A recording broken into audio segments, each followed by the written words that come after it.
कहानी की शुरुआत होती है अमेरिका के एक जाने माने कॉलेज में। इस वक्त हम प्रोफेसर जेराल्ड को अपनी मैथ की क्लास पढ़ाते हुए देखते हैं। लेक्चर खत्म होने के बाद उन्होंने अपने स्टूडेंट्स को बताया कि मैं क्लास के बाहर बोर्ड पर मैथ का एक बहुत मुश्किल सवाल लिखने वाला हूं। अगर तुम में से किसी ने भी उसे सॉल्व कर दिया तो तुम्हारा कॉलेज में सुनहरे अक्षरों में नाम लिखा जाएगा। सवाल काफ़ी मुश्किल था, इसीलिए यहाँ पर प्रोफेसर जेराल्ड ने उन्हें सेमेस्टर के आखिरी तक का वक्त दिया ताकि वो आराम से समय लेकर इस सवाल को सॉल्व कर सकें। लेक्चर खत्म हुआ और फिर हमने बिल हंटिंग नाम के एक आदमी को देखा जो वहाँ पर साफ सफाई का काम करता था। उसने वो मैथ प्रॉब्लम देखी जो प्रोफेसर ने लिखी थी। बिल बाद में अपने घर गया और बाथरूम के शीशे पर इक्वेशन सॉल्व करने लगा। अगले दिन जब वो वहाँ बिल्कुल अकेला था तो उसने चौक उठाया और प्रॉब्लम का आंसर लिख दिया। ये बहुत बड़ी बात थी क्योंकि उसने इस सवाल का जवाब सिर्फ एक दिन में ही निकाल दिया था। काम के अलावा विल अपना सारा समय अपने दोस्तों के साथ मटर गश्ती करते हुए बिताता था। एक दिन जब वो एक बेसबॉल मैच देख रहा था तो विल ने एक लड़के को देखा जो स्कूल में उससे बुली करता था।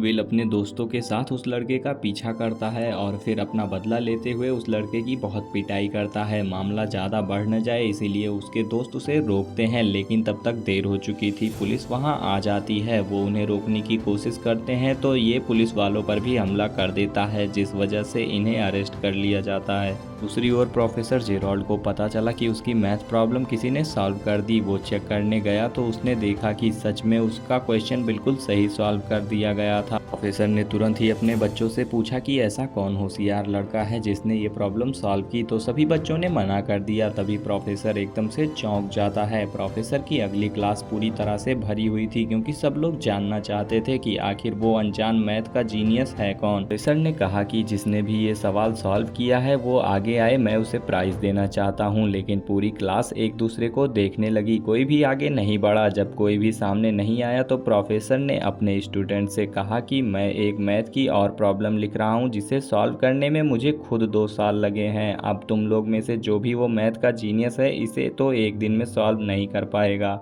वहीं दूसरी ओर बिल अभी जेल से बाहर आया ही था। उसने अपना साफ सफाई का काम किया और तुरंत प्रॉब्लम सॉल्व करने लग गया। उसी वक्त जेराल्ड अपने ऑफिस से बाहर आया और उसने बिल को बोर्ड पर लिखते हुए देख लिया। उसने बिल को रोकने की कोशिश की। उसने सोचा कि बिल बोर्ड पर ऐसे ही कुछ भी लिख रहा है। प्रोफेसर को अपनी तरफ आते हुए देखकर बिल वहां से भाग गया। बाद में जब प्रोफेसर वापस आया तो उसने देखा कि बिल ने तो एक्चुअली उसकी प्रॉब्लम सॉल्व कर दी है जिसे सॉल्व करने में उसे खुद 2 साल लगे थे। वो इस लड़के ने कुछ ही देर में सॉल्व कर दी। अब उसे पता चल गया कि वो एक सीक्रेट मैथ जीनियस कौन है। काम करने के बाद बिल अपने दोस्तों के साथ एक बार में गया। वहाँ कुछ खूबसूरत लड़कियों को देखकर बिल का दोस्त चक्की उनके पास गया और उनसे फ्लर्ट करने लगा। लड़कियों को इम्प्रेस करने के लिए चक्की ने ऐसे ही झूठ बोल दिया कि हाँ मैं भी यहीं MIT में पढ़ता हूँ, मैं जीनियस हूँ। अभी एक लड़का बीच में आकर उससे पूछता है कि तुम कौन सी क्लास में पढ़ते हो, जिसके बाद जवाब में चक्की ने कहा कि हिस्ट्री। वो लड़का समझ गया था कि ये झूठ बोल रहा है। उसने चक्की की बेइज्जती करनी शुरू कर दी। वो जानबूझकर उससे हिस्ट्री के टॉपिक्स पर सवाल करने लगा। बेचारे चक्की को तो अता पता भी नहीं था हिस्ट्री का, इसीलिए वो एकदम से चुप हो गया। बिल अपने दोस्त की बेइज्जती होते हुए देख बीच में आकर उस लड़के से डिबेट करनी शुरू कर देता है। बिल एक बार जो पढ़ लेता था कभी नहीं भूलता था। उसके फैक्ट्स और जुबान इतनी साफ थी कि उस लड़के को एकदम से चुप करवा दिया।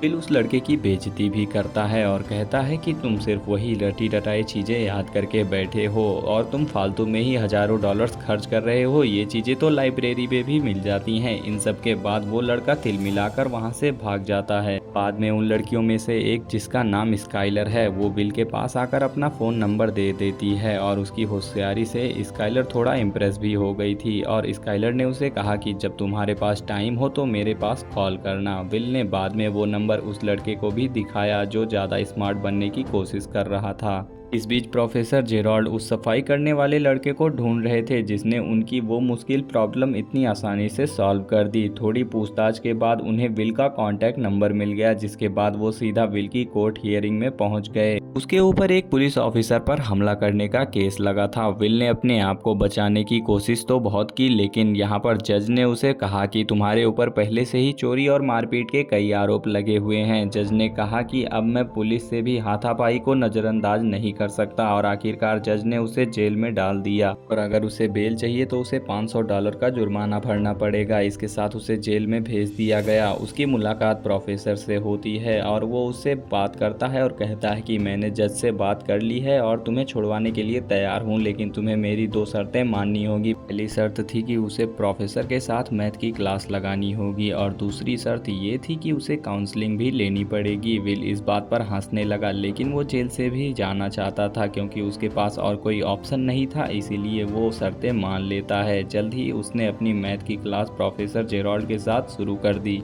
वो विल के तेज दिमाग को देखकर एकदम से हैरान रह गए। अब दूसरी शर्त के हिसाब से उसे एक थेरेपिस्ट से काउंसलिंग लेनी होगी, लेकिन चाहे वो कितने भी थेरेपिस्ट के पास क्यों न चला जाए, विल खुद को उनके सामने नहीं खोलता था। ऊपर से उनका मजाक अलग से उड़ाने लगता था। वो एक दिन पहले उन थेरेपिस्ट से लिखी हुई किताबें पढ़ लेता और अगले दिन जम के उनकी बेइज्जती करता। आखिरी ऑप्शन के तौर पर प्रोफेसर जेरोल्ड ने अपने दोस्त सॉ मैगवायर से मदद मांगी। अब वो साइकोलॉजी पढ़ाता था। मैगवायर ने शुरुआत में तो मना कर दिया, लेकिन जब जेरोल्ड ने उसे समझाने की कोशिश की कि वो लड़का बहुत स्पेशल है, अगर वो सही रास्ते पे नहीं आया तो अपनी जिंदगी बर्बाद कर बैठेगा। ये सब सुनने के बाद सॉ ने हाँ कर दिया और वो विल से मिला, जैसा कि उसने अपने पुराने थेरेपिस्ट के साथ किया था। विल ने सॉ की किताब भी पढ़ ली थी और अब वो उनके हिसाब से ही उसका मजाक उड़ाने लगा, लेकिन सॉ ने पेशेंस रखते हुए विल के साथ एकदम नॉर्मल बातचीत की, बिना उसकी जिंदगी के बारे में कोई सवाल किए। भी विल की नज़र एक पेंटिंग पे पड़ी जो सॉ ने खुद पेंट की थी। वो पेंटिंग देखकर विल समझ गया कि यहाँ पर इस आदमी का दिल टूटा हुआ है। तभी वो उनसे पूछता है कि क्या वो तुम्हें धोखा देकर किसी और के साथ भाग गई। ये सुनते ही सॉ पूरी तरह से अपना आपा खो बैठा और विल को गले से पकड़ लिया। उसने विल को चेतावनी दी कि कभी भी मेरी पत्नी का मजाक मत उड़ाना। तभी विल ने कहा कि सर टाइम खत्म हो गया है। सॉ ने उसे छोड़ा और विल बाहर चला गया। विल ने सोचा कि उसका काम हो गया, लेकिन सॉ ने भी अब डिसाइड कर लिया था कि वो उसे काउंसलिंग में ठीक करके ही रहेगा। इसीलिए उसने जेरोल्ड से कहा कि अगले हफ्ते से लगातार इसे मेरे पास लेकर आओ। काउंसलिंग के बाद विल स्काइलर के साथ डेट पर चला गया। यहाँ पर उसे पता चला कि स्काइलर बहुत अमीर खानदान से बिलोंग करती है। उन दोनों ने एक दूसरे के साथ काफ़ी अच्छा समय बिताया। अगले हफ्ते जब विल सॉ से मिलने जाता है तो सॉ उससे कहता है कि मैं समझता हूँ तुम बोलना नहीं चाहते, शायद तुम्हें कोई डर है जो तुम्हें अंदर से खाए जा रहा है, लेकिन बेटा एक बात याद रखना, कभी तो तुम्हें बोलना ही पड़ेगा, वरना जिंदगी की सारी अच्छी चीज़ें तुम खो बैठोगे। अगले दिन वो अपने दोस्त चक्की के साथ कंस्ट्रक्शन साइट पर मजदूरी करने गया। अगले 2 सेशंस में हम देखते हैं कि विल सॉ के साथ यहाँ पर थेरेपी लेने जाता तो है, लेकिन ना वो कुछ बोलता है और ना ही विल कुछ बोलता है। से पूछा कि तुम्हारी कोई गर्लफ्रेंड है, तो विल ने स्काइलर के बारे में उसे बताया, लेकिन उसने कहा कि अब मुझसे उसकी बात नहीं होती। सॉ ने पूछा कि ऐसा क्यों, तो विल ने जवाब दिया कि मुझे लगता है स्काइलर मेरे लिए बहुत ज़्यादा अच्छी है, मैं अगर उससे मिलता रहा तो सब कुछ खराब हो जाएगा। तभी यहाँ पर उसने विल को समझाया कि कोई भी किसी से बेहतर नहीं होता, हर किसी में कोई ना कोई कमी होती है। तभी सॉ ने अपनी बीवी के बारे में बताया कि वो उसे बहुत प्यार करता था, लेकिन वो नींद में कभी कभी पाद देती थी। इस बात पर दोनों जोर जोर से हंसने लगे और थोड़ी ही देर में एक दूसरे के साथ कंफर्टेबल महसूस करने लगे। सॉ ने विल को सलाह दी कि उस लड़की से एक बार बात करके देखो। विल सॉ की बातों में इतना खो गया था कि उसे याद दिलाना पड़ा कि आज का सेशन खत्म हो गया है। सॉ की बात मानकर विल स्काइलर के कॉलेज गया और उसने उससे बाहर चलने के लिए भी पूछा। तभी स्काइलर ने कहा कि मुझे एक बहुत मुश्किल प्रॉब्लम सॉल्व करनी है और उसमें मुझे कई दिन भी लग सकते हैं, इसीलिए मैं बाहर नहीं चल सकती। मेरा मन तो है जाने का, पर मैं जा नहीं सकती। इस पर विल ने कहा कि तुम मुझे सवाल दिखाओ और उसने पलक झपकते ही आंसर निकाल दिया।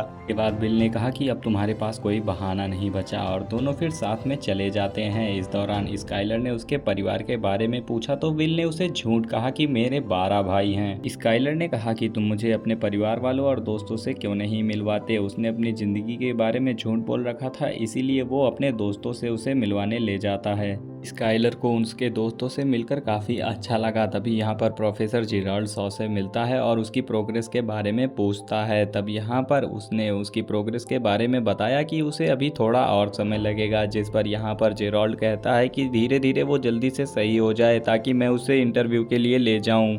वो एक जीनियस है और मैथ की फील्ड में काफ़ी आगे जाएगा। जिस पर सॉ कहता है कि तुम उसके फादर नहीं हो जो उसके फ्यूचर की इतनी टेंशन लो, उसे जो भी करना है वो खुद डिसाइड करेगा। तभी यहाँ पर वो कहता है कि मैंने उसको तैयार किया है और मैं उसका टैलेंट वेस्ट नहीं होने दूंगा। जब इंटरव्यू में विल को भेजा जाना था तो विल ने चक्की को अपनी जगह पर भेज दिया और फिर एक रात जब वो स्काइलर से बात कर रहा था तो स्काइलर उससे पूछती है कि क्या तुम मेरे साथ फ्यूचर में कैलिफोर्निया चलोगे रहने के लिए। तब यहाँ पर विल कहता है कि नहीं, मेरी ज़िंदगी तो यहीं है और मैं अपनी पूरी ज़िंदगी यहीं बिताना पसंद करूँगा। स्काइलर ने उससे कहा कि तुम मुझसे प्यार नहीं करते। तभी विल गुस्से में आकर कहता है कि हाँ, मैं तुमसे प्यार नहीं करता। इसके बाद दोनों में थोड़ी लड़ाई होती है और स्काइलर रोने लगती है तो विल यहाँ पर उसे अकेला छोड़कर चला जाता है। अगले दिन वो कंस्ट्रक्शन साइट पर चक्की के साथ होता है और उससे कहता है कि मैं कोई नौकरी वोकरी नहीं करना चाहता, मैं बस तुम्हारे साथ यहीं आस पड़ोस में रहना चाहता हूँ। ये सुनकर चक्की ने अपने दिल की बात कही।